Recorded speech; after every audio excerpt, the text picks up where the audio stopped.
Hi everybody, I'm Jack. This is Raw Tropical Living. Thanks for joining me today. Well, this is going to be my last little weekend talk here in Costa Rica, and I thought I would do kind of a combination of wrapping things up, kind of where I'm at in my head, and a little bit of approach to the mindful. So anyhow, I'm going to get right into it. If you're not already subscribed to the channel, I'd appreciate if you'd hit that subscribe button now. Click on the little bell and check send notifications so you'll stay subscribed to the channel.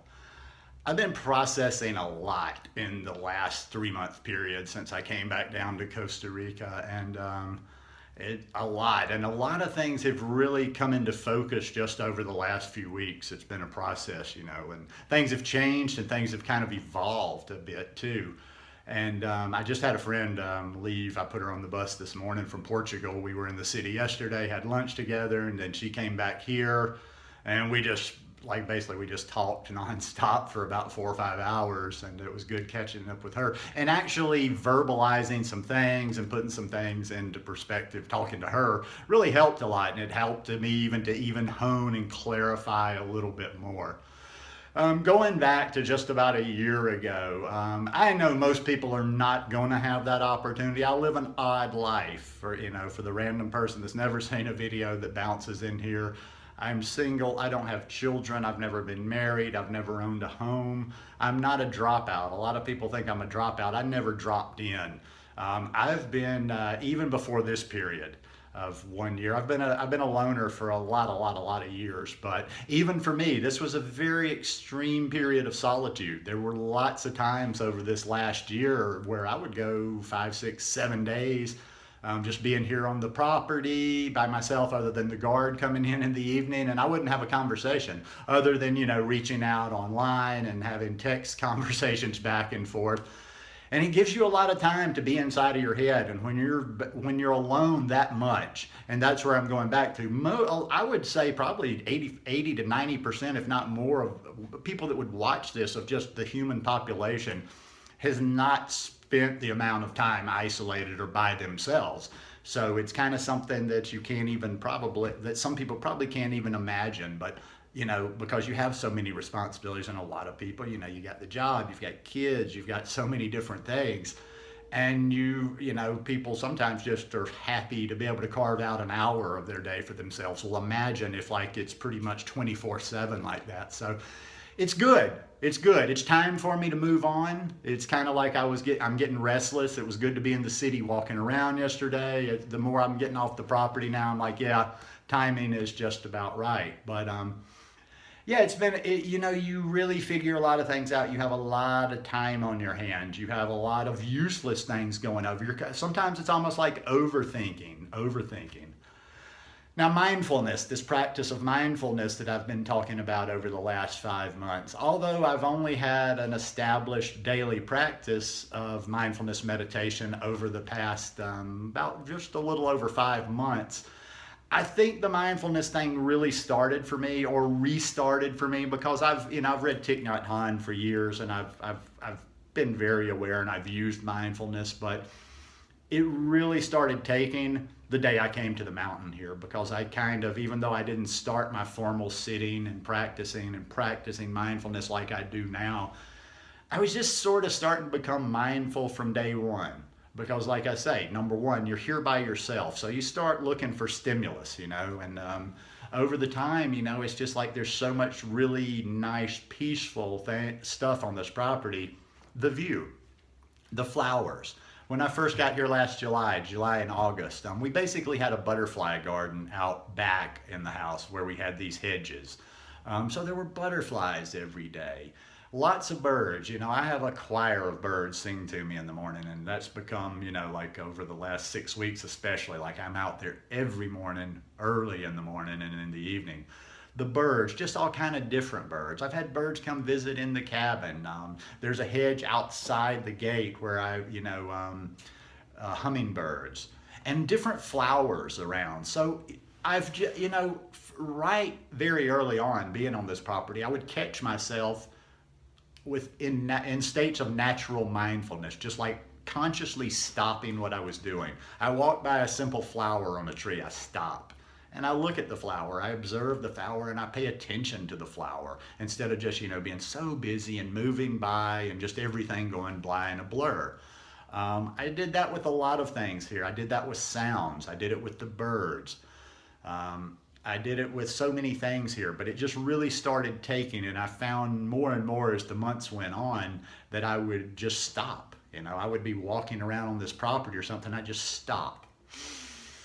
And sometimes just take a breath, and I would appreciate the air. I really came to an appreciation of this air very early on. So the mindfulness thing actually, like I say, even though it wasn't formal, it kind of started from the very beginning.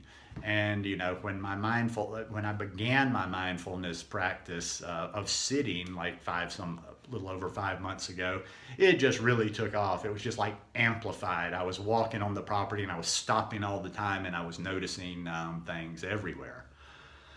Well, there's the mindfulness connection, and this video is going to jump around a lot today. But here's the thing that I kind of realized after this 1 year, and some of the reflections and the conclusions and some of the semi-conclusions I came to.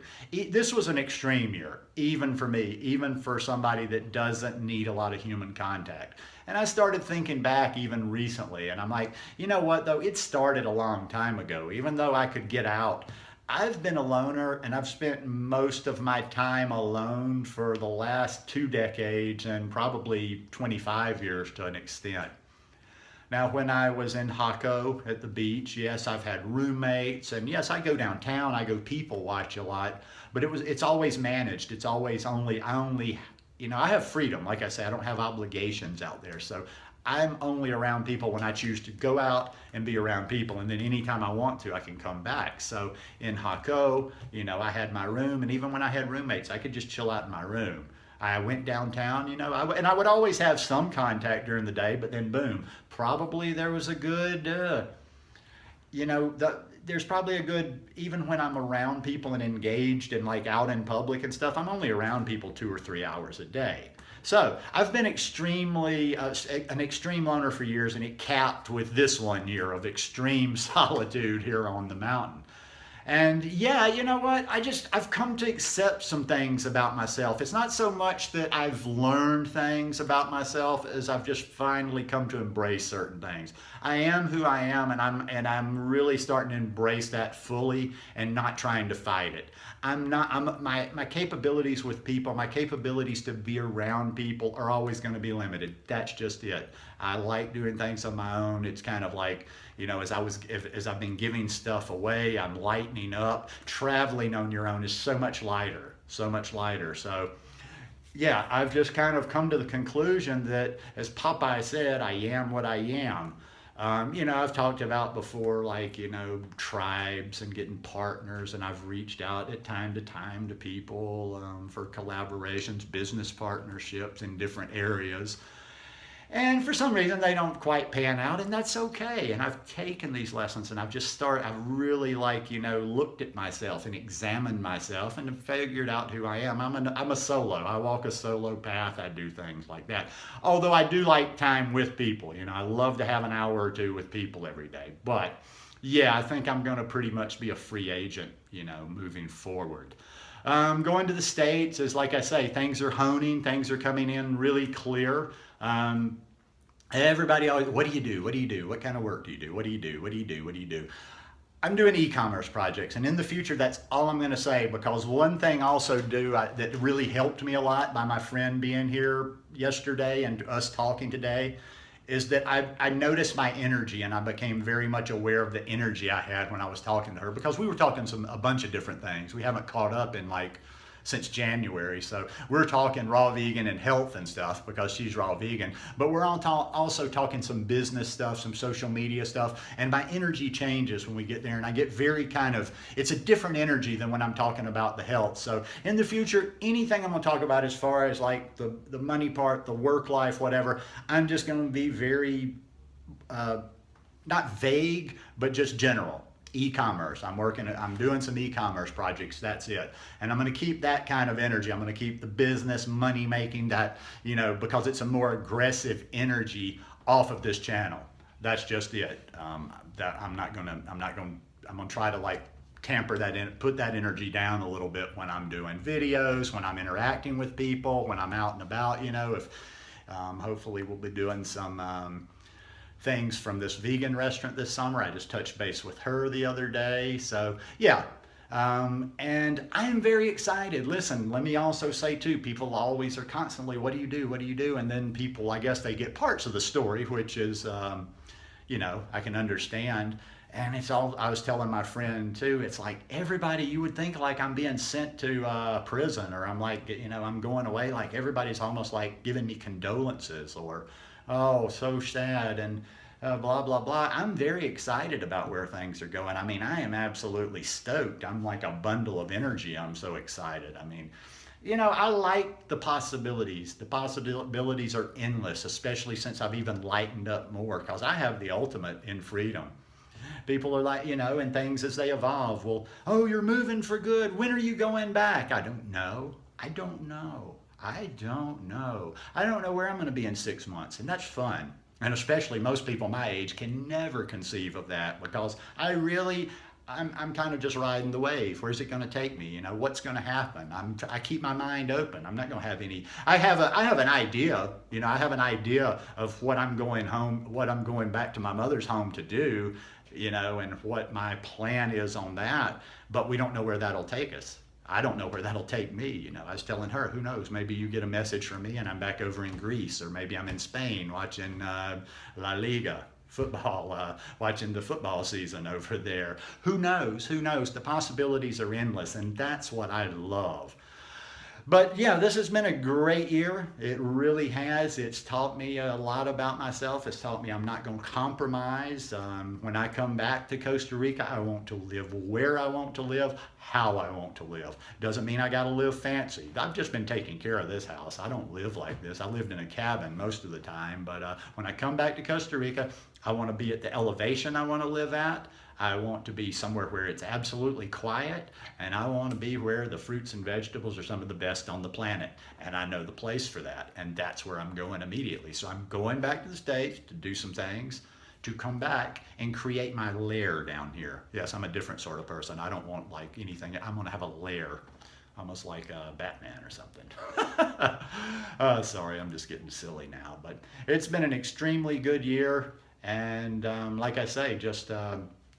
this is kind of a combination video today, kind of a plans wrapping up Costa Rica, and also, like I say, that mindfulness.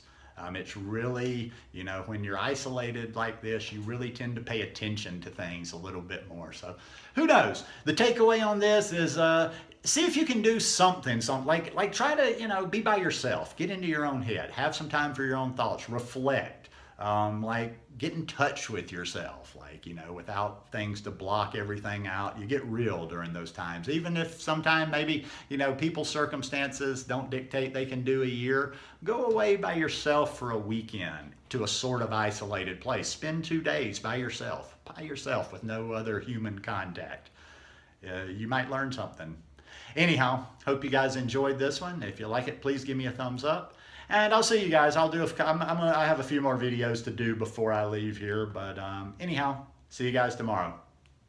Peace.